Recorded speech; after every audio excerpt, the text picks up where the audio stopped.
অনেক মানুষ এমন রয়েছে সারা জীবন গুনাহ করেছে, অন্যায় করেছে, নামাজ পড়েছেন ঠিক আছে, কিন্তু অন্যায় করে ফেলেছেন অনেক। এমন মানুষ আছে কিনা বলেন? অনেক মানুষ আছে। তাদের জন্য সুসংবাদ দিয়ে আমি আলোচনা শেষ করব।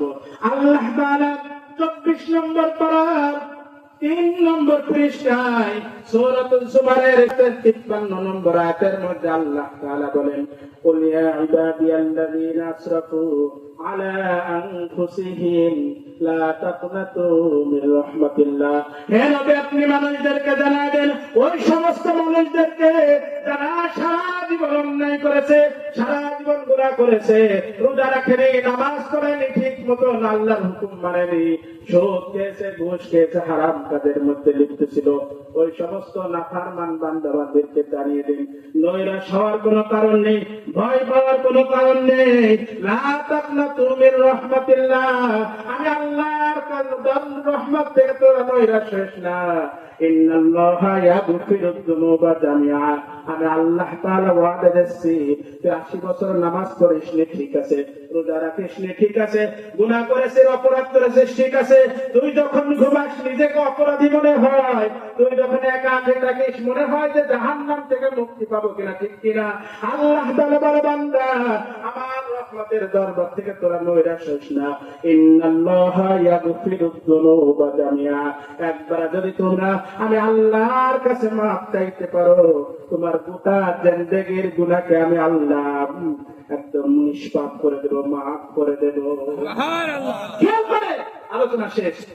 ইন্নাল্লাহা ইয়াগফিরুয যুনুবা জামিআ, আল্লাহ বলতে পারতেন যে 80 বছর গুনাহ করেছিস, তো 10 বছরের গুনাহ মাফ করব, অল্প দিনের গুনাহ মাফ করব। আল্লাহ তা বলে নাই, বান্দা তুই কত গুনাহ করেছিস, পাহাড় পরিমাণ গুনাহ করেছিস, তোর আমার দয়া তার থেকে অনেক বেশি, আসমান পরিমাণ গুনাহ করেছিস, তার থেকে আমার দয়া অনেক বেশি, আমার কাছে ফিরে আয়, আমার কাছে একবার মাফ চা। ইন্নাল্লাহা ইয়াগফিরুয যুনুবা জামিআ, তোর গোটা জিন্দেগীর গুনাহ আমি মুহূর্তের মধ্যে মাফ করে দেব। শুধু তাই নয়, 28 নম্বর পারার 20 নম্বর পৃষ্ঠায় সূরাতুত তাহরিমের 8 নম্বর আয়াতের মধ্যে আল্লাহ তাআলা আরো সুসংবাদ দেয়, ইয়া আইয়ুহাল্লাযীনা আমানু তুবু ইলাল্লাহি তাওবাতান নাসুহা।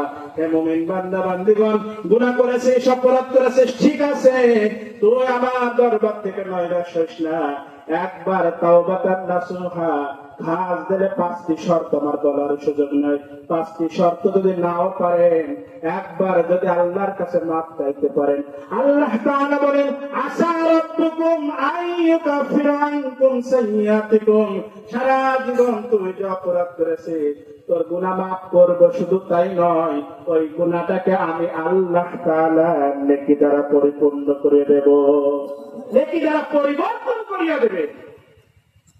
ভালো হওয়ার সুযোগ আল্লাহ রেখেছেন কিনা বলেন? রেখেছেন কিনা বলেন?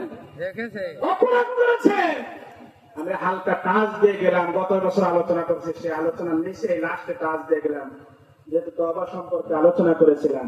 সারা জীবন অপরাধ করেছেন, গুনাহ করেছেন, ফিরে আসেন। এই ইমানদার মুসলমান ভাইরা, মৃত্যু হওয়ার আগ পর্যন্ত আল্লাহ তাআলার দরবার আপনার জন্য খোলা রয়েছে।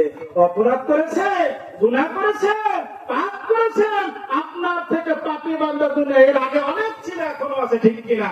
ফিরে আসেন, আল্লাহর কাছে মাফ চান, একবার হাত উঠায় বলেন, হাত উঠানোর প্রয়োজন নাই, আপনি গোপনে বলেন, হে আল্লাহ অপরাধ করে ফেলেছি, গুনাহ করে ফেলেছি, আমার থেকে নাফরমান বান্দা এই দুনিয়াতে আর না, তুমি আমাকে মাফ করে দাও।